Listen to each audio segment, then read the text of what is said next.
അപ്പൊ നീ എന്നെ പറയണേ ഇവരിവിടെ വെച്ച് നിർത്തിയിട്ട് നേരെ അവര് ഞാൻ ആറ് സൈഡല്ല പറയുന്നത്. ഇപ്പൊ അവിടെ ക്യാമ്പ് നമ്മളടുത്ത് ഓൾറെഡി പറഞ്ഞു. എന്ത് പരിപാടി വെച്ചാലും ഐറ്റർ വായിക്കുക, നമ്മുടെ പരിപാടിക്ക് വരിക. ഇതിന് ശേഷം നിങ്ങളുടെ താല്പര്യം പറയാത്തോണ്ട് ചെറുതാലേക്ക് ഞാൻ അതിന്റെ ഒരു കേസല്ലേ നമുക്ക് ആർക്കും വേറെ ആർക്കും കുഴപ്പമില്ല. ഇന്ന് പറയുമ്പോ ചിരിച്ചോണ്ട് എല്ലാവരും ടീം ആവുന്നു, പെട്ടെന്ന് എടുത്ത് ടെന്റ് മാറ്റി റൂം തരണമെന്ന് പറഞ്ഞു. ഇവർക്കെങ്കിലും എനിക്കത് ചെയ്യാൻ ഞാനിപ്പോ മൂന്നാമത്തെ നാലാമത്തെ ബാച്ചാണ്. ചെയ്യും. എടാ അവിടെ റൂമില്ല, നമുക്ക് ഇപ്പൊ റൂം കൊണ്ട് പണിയാൻ പറ്റുമോ?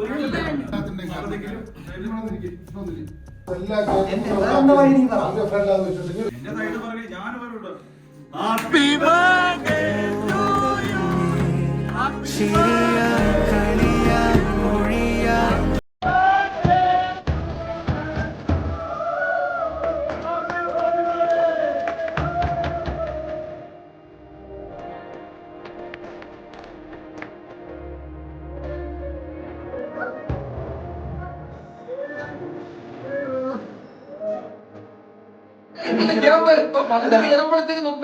ഒരാളെ പയ്യനെനിക്ക് ദൈവത്തിനോട് ഇതേ കൊണ്ടൊരു പ്രശ്നം എനിക്ക് കിട്ടിയിട്ടില്ല.